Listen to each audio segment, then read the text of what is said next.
कुछ खुद को खंभों से बांध लेते थे, लेकिन हर बार नतीजा वही होता। आधी रात को एक ठंडी हवा का झोंका आता, उनकी आंखों के सामने एक पल के लिए धुंध छा जाती, और जब तक वे संभलते एक और सोने का आम गायब हो चुका होता। सुबह वे शर्मिंदगी से सिर झुकाए राजा के सामने खड़े होते। कई तो इस रहस्यमय घटना से इतने डर गए कि वे पागल होकर वहां से भाग खड़े हुए। सूर्यनगर के लोग निराश होने लगे थे।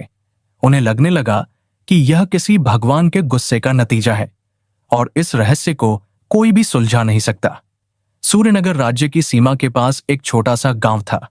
उस गांव में अर्जुन नाम का एक युवक रहता था। अर्जुन न तो कोई राजकुमार था और न ही कोई मशहूर योद्धा।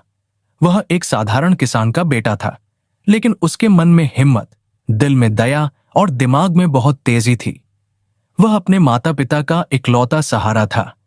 उसने भी राजा की घोषणा और जादुई पेड़ के रहस्य के बारे में सुन रखा था।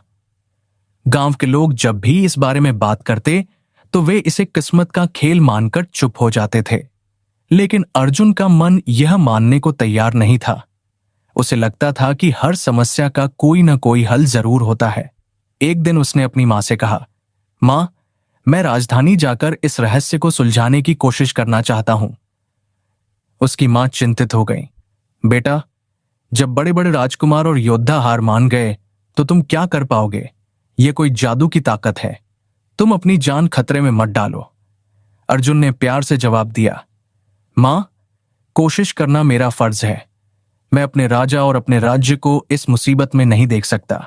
अगर मैं सफल हुआ तो यह पूरे राज्य की इज्जत होगी, और अगर नाकाम भी हुआ तो मुझे यह संतोष रहेगा कि मैंने अपनी ताकत के हिसाब से कोशिश की।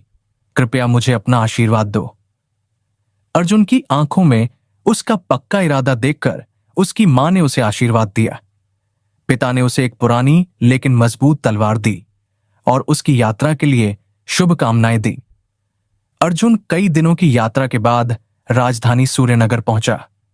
जब वह राजमहल के दरवाजे पर पहुंचा तो पहरेदारों ने उसे उसके साधारण कपड़ों को देखकर रोक लिया।